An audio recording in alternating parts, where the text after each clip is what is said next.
Hello बच्चों, आपका स्वागत है मेरे चैनल केमिस्ट्री अड्डा में। मैं Surendra Kumar, assistant professor DY college Kanpur. बेटा, शिक्षा सेवा चयन बोर्ड का कैलेंडर जारी हो गया है। उसमें पीएचडी की डेट जो है 8 और 9 मई डिक्लेयर की गई है। तो आपको, क्योंकि एग्जाम की डेट बहुत पहले कई बार आ चुकी है, कई बार एग्जाम पोस्टपोन हुआ है, लेकिन इस बार एग्जाम हो जाना है क्योंकि शासन उसको लेकर बहुत एक्टिव है। तो एग्जाम होना तय है। तैयारी में आप लगातार 2022 में फॉर्म आया था, तब से लगातार लगे हैं। कई बार एग्जाम की डेट आई तो आप अपनी तैयारी में लगे रहे। तो ये टेस्ट सीरीज हम लॉन्च कर रहे हैं। इससे पहले भी टेस्ट सीरीज हमने लॉन्च की थी, उसमें 85 टेस्ट थे, वो हो चुका है टेस्ट सीरीज। यदि आप ये टेस्ट सीरीज ज्वाइन करते हैं तो वो टेस्ट सीरीज भी आपको मिल जाएगी। यदि आपने टेस्ट दे रखा है तो रीओपन हो जाएगा। ये टेस्ट सीरीज क्यों खास है? क्योंकि अब आपके पास टोटल देखा जाए तो तैयारी के लिए अभी आज जो है आपका 24 तारीख है, तो इधर आपके पास 6 दिन है, उधर मान लीजिए 9 दिन, मान लीजिए 15 दिन उधर, और बाकी फरवरी, मार्च, अप्रैल, तो यानी कुल आपके पास 105 दिन है। तो 105 दिन में आपको पूरा रिवाइज करना। क्वेश्चन प्रैक्टिस बहुत जरूरी होती है क्योंकि वहां पर 125 क्वेश्चन करने हैं आपको 2 घंटे में। बबल्स भी करना है, बाकी एंट्रीज भी भरनी है। तो क्वेश्चंस बहुत ज्यादा आते हैं। जितनी प्रैक्टिस रहेगी, यदि आपको लगभग 40 to 50% क्वेश्चन एक बार देखने में आ जाता है, ऐसी प्रैक्टिस आपकी है, तो सिलेक्शन आपके लिए सिक्योर हो जाता है। तो हम उसकी बात करते हैं। इस टेस्ट सीरीज में क्या क्या है। इस टेस्ट सीरीज में टोटल जो टेस्ट होंगे उनकी संख्या है 35। कुल 35 टेस्ट होने हैं। 35 टेस्ट में आपका 30 यूनिट टेस्ट है। यदि आप सिलेबस देखेंगे तो सिलेबस में टोटल जो है यूनिट 30 यूनिट्स है। पीएचडी का जो सिलेबस है उसमें 30 यूनिट्स है। हर यूनिट पर टेस्ट होगा और जो यूनिट टेस्ट होगा उसमें क्वेश्चंस की संख्या होगी 50। जबकि जो फुल लेंथ होगा, फुल लेंथ आपका 5 है, और उसमें जैसे फुल लेंथ में नेचर है 125 क्वेश्चन होते हैं, उस तरह से क्वेश्चन होंगे। तो जो पैटर्न है, जो सिलेबस है पीएचडी का, उसके अकॉर्डिंग टेस्ट सीरीज डिजाइन है। हमारे चैनल पर एक मतलब पहले से टेस्ट सीरीज चल रही है, वो भी आपको मिलेगी। यदि आपने उसमें ज्वाइन किया है तो वो रीओपन भी हो जाएगी, यानी सारे क्वेश्चन आप फिर से अटेम्प्ट कर सकते हैं। तो क्वेश्चंस अटेम्प्ट करने का मतलब ये होता है बेटा कि आपने जो तैयारी की वो आपको रैंडम क्वेश्चन जब मिलेगा तो क्या होता है, दिमाग आपका मूव करता है अच्छे से, उसको एनालाइज करता है, इसका ये होना चाहिए, इसका होना चाहिए। तो तैयारी आपकी जो है कंट्रोल में रहती है। क्या क्या आपने पढ़ रखा है, क्या नहीं पढ़ रखा है, क्या छूटा है, इस पर ध्यान जाता है। तो यानी आपको यदि टेस्ट सीरीज ज्वाइन करनी है तो आपको मेरे नंबर है 7905544237, इस पर आपको मुझसे कांटेक्ट करना है। फिर मैं आपको बता दूं किस तरीके से ज्वाइन होगी। तो वही टोटल नंबर ऑफ टेस्ट 35, 30 आपके unit test, 5 full length. Unit test में आपके 50 क्वेश्चन होंगे ऑब्जेक्टिव टाइप के, और जबकि फुल लेंथ में 125 होंगे। अब हम लोग सिलेबस की बात कर लें कि किस में क्या सिलेबस होगा। तो जो पहला यूनिट टेस्ट है वो स्टार्ट होगा 28 से, यानी टेस्ट आपका स्टार्ट हो रहा है 28/1/26 से। 28/1/2026 से आपका टेस्ट स्टार्ट हो जाएगा। ओके, तो जो पहला यूनिट है वो आपका है gases state and liquid state. ये यूनिट टेस्ट का पहला है, gases state and liquid state. जो आपका सिलेबस उसमें भी यहीं से स्टार्ट किया गया है। दूसरा टेस्ट आपका होगा 31/1/26 को, शाम को 10 बजे तक टेस्ट अपलोड हो जाएगा। आप दें कभी भी, उसमें कोई बंधन नहीं है, लेकिन बेटा कुछ ना कुछ हमें क्राइटेरिया बनाना पड़ेगा। तो आपने रिवीजन किया अच्छे से, बाकी आपका रिवीजन चल रहा है। आपको क्या करना है, मतलब 4 घंटे आपको टेस्ट देने से पहले रिवीजन करना है। मतलब पहले पढ़ते रहिए, लेकिन लगातार उसको, जो टेस्ट आने वाला है उसको आप उस दिन पूरा पढ़िए और टेस्ट दीजिए।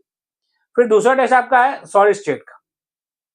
तीसरा टेस्ट आपका होगा 2 फरवरी को, और इसमें कोलॉइडल स्टेट यानी सरफेस केमिस्ट्री का पूरा आएगा पोर्शन, जितना भी आपका है, एब्जॉर्प्शन सभी चीजें आएंगी उसमें, कोलॉइड्स वगैरह। 5 फरवरी को आपका चौथा यूनिट टेस्ट होगा। इसमें आपका मॉलिक्यूलर स्ट्रक्चर और स्पेक्ट्रोस्कोपी का एक टेस्ट पूरा कंबाइंड है, वो यहाँ से हो जाएगा। पीएचडी का सिलेबस देखेंगे आप तो थोड़ा जीआईसी से थोड़ा डिफरेंट है। तो केमिस्ट्री बेटा देखिए वही है, बस किसी में कुछ क्वेश्चन पूछा, किसी में कुछ क्वेश्चन पूछा है। तो इस अगला आपका टेस्ट जो होगा, छठा यूनिट टेस्ट होगा, वो होगा आपका जो है 9/2 को। ये होने का मतलब एक डेट हमें फिक्स करनी पड़ेगी कहीं ना कहीं, ताकि तब तक आपका क्वेश्चन अपलोड हो जाए। एक आपको ये पैटर्न मिला है, क्योंकि देखिए तैयारी आप रैंडमली करते रहते हैं, लेकिन यदि पैटर्न से तैयारी करते हैं तो वो ज्यादा बेनिफिट करता है। आपको ये पता रहता है कि हाँ भाई इतना हमने पढ़ लिया है, इतना बचा हुआ है, या ये हमारा छूट रहा है। वरना आप क्या है कि कोई चीज पढ़ रहे हैं, उसी चीज को कई बार आपने पढ़ लिया, और बहुत सी ऐसी चीजें जहां से क्वेश्चन आते हैं वो छूट गया। तो एग्जामिनेशन में थोड़ा क्वेश्चन हर तरफ से आएगा, तो इंपॉर्टेंट क्वेश्चन होंगे, जो एग्जाम पैटर्न है उसके अकॉर्डिंग इसमें क्वेश्चन होंगे। फिर दूसरा आपका जो है 5वां टेस्ट है आपका थर्मोडायनेमिक्स और थर्मोकेमिस्ट्री। छठा आपका मॉलिक्यूलर स्टैटिस्टिकल थर्मोडायनेमिक्स है। 7वां टेस्ट आपका जो है वो फिजिकल फोटोकेमिस्ट्री है। फिजिकल फोटोकेमिस्ट्री भी आपके सिलेबस में पीएचडी में है। जो आपका 8वां होगा वो सोल्यूशन यानी कोलिगेटिव प्रॉपर्टीज, सोल्यूशन पूरा। 9वां आपका न्यूक्लियर केमिस्ट्री। 10वां आपका केमिकल काइनेटिक्स, यानी पहले आपका फिजिकल और इनऑर्गेनिक है, क्योंकि सिलेबस में उस तरह मेंशन है। फिर आपका केमिकल इक्विलिब्रियम, आयनिक इक्विलिब्रियम और फेज इक्विलिब्रियम, ये तीनों ही आपका 20 फरवरी को हो जाएगा। 22 फरवरी को टेस्ट होगा इलेक्ट्रोकेमिस्ट्री, 25 को जो है एटॉमिक स्ट्रक्चर, 28 तारीख वाला है टेबल एंड प्रोडक्ट प्रॉपर्टीज, यानी इनऑर्गेनिक स्टार्ट हो गया। फिजिकल का हो गया। फिजिकल को पहले रखने की वजह ये रही कि आपका टेस्ट अपलोड हो जाएगा, फॉर्मूले वगैरह रहते हैं तो आप उसको रिवीजन में खूब रखेंगे प्रैक्टिस में। दूसरा आपका जो टेस्ट है, आपका 15वां टेस्ट है, वह 2 मार्च को होगा केमिकल बॉन्डिंग का। 5 को आपका S block and P block element 5 मार्च को आपका हो गया। फिर आपका आया 7 मार्च को जो है D block and F block. 9 March को आपका है कोऑर्डिनेशन कंपाउंड्स। कोऑर्डिनेशन कंपाउंड से क्वेश्चन बहुत बनते हैं, बहुत इंपॉर्टेंट टॉपिक है कोऑर्डिनेशन कंपाउंड। फिर जो है 11 मार्च को आपका है organometallic chemistry and bioinorganic. Organometallic chemistry bioinorganic से बड़ा सिंपल 1 लाइनर आंसर होते हैं, आपको ये तैयार है। तो इसमें आपको 2 से 3 क्वेश्चन मिलते हैं। 125 में आपका कम से कम 2 या 3 क्वेश्चन हो सकता है इस टॉपिक से, बहुत इंपॉर्टेंट टॉपिक है ये। फिर जीओसी जनरल ऑर्गेनिक केमिस्ट्री आपका जो है 13 मार्च को। 15 मार्च को आपका है रिएक्शन मैकेनिज्म एंड स्टीरियोकेमिस्ट्री।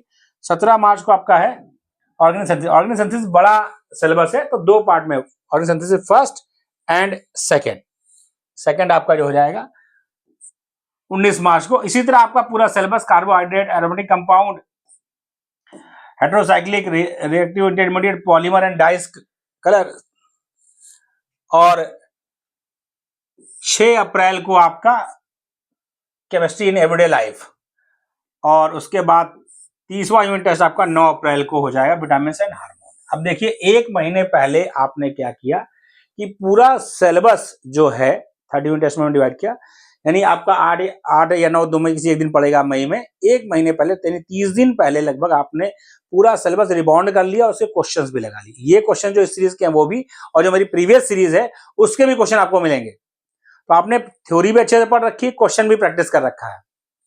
फिर उसके बाद फुल लेंथ स्टार्ट होगा। जब फुल लेंथ आपका स्टार्ट होगा तो जो टेस्ट हो रखा है, मैं बता रहा हूं, जो टेस्ट हो रखा है उसका डिस्कशन भी आपको मिलेगा। सारे टेस्ट यूनिट टेस्ट के डिस्कशन एक दिन में 2-2 3-3 टेस्ट के आपको डिस्कशन मिलने लगेंगे। और फुल लेंथ आपका जो है 24 अप्रैल को। बीच में गैप इसलिए रखा है बेटा क्योंकि बहुत से बच्चों ने जो असिस्टेंट प्रोफेसर का भी फॉर्म डाल रखा है, तो ताकि बीच में आप रिवीजन भी पूरा सिलेबस एक साथ कर सके। भाई आपने 9 तक टेस्ट दिया, फिर पीछे वाला छूटता जा रहा है तो उसका पूरा रिवीजन कर सके। तो यानी आपको इधर आपको 10-11 दिन टाइम मिलेगा, पूरा सिलेबस एक बार फिर से आप रिबाउंड करेंगे 10-11 दिन के टाइम में। और उसके बाद यदि आपने असिस्टेंट प्रोफेसर एग्जाम दिया तो वो दिया आपने, फिर फुल लेंथ स्टार्ट हो गया। तो कंप्लीट फुल लेंथ पूरे सिलेबस का, तो टोटल आपके पास 1 2 3 4 5 फुल लेंथ है, यानी 5 बार आपका सिलेबस फिर रिवाइज हुआ।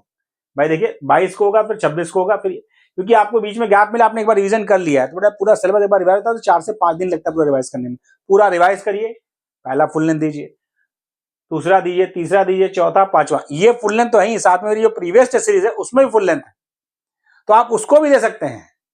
तो कुल लेते कहा जाए तो आपको 35 ये और लगभग वहां पर जो आपको मिलेंगे तो 100 टेस्ट आपको मिल जाएंगे। 120 के करीब आ रहा है, 120 टेस्ट आपको देने मिलेंगे। 120 का मतलब मैं बता दूं आपको, क्वेश्चंस बहुत ज्यादा, प्रैक्टिस ज्यादा। इन टेस्ट का जो है डिस्कशन स्टार्ट होगा आपका जब हायर का एग्जाम हो जाएगा, मतलब कि 20 से जैसे फुल लेंथ स्टार्ट होगा उसके बाद टाइम आपका आ जाएगा, डिस्कशन भी स्टार्ट हो जाएगा, आंसर आपको मिल जाएंगे, पीडीएफ आप कहेंगे तो पीडीएफ को मिल जाएगी। प्रैक्टिस रखिए बेटा, सिलेक्शन लेना है क्योंकि ये एग्जाम कई बार टला है, इस बार होना है। इस बार आप जो है बिल्कुल मन लगा के जुड़ जाइए। किसी टॉपिक में कोई दिक्कत है यदि आप कहेंगे तो उसका भी मैं पीडीएफ प्रोवाइड करा दूंगा टॉपिक का। तो आपको तैयारी करनी है और अच्छे से जुट के सिलेक्शन लेना है। Thank you.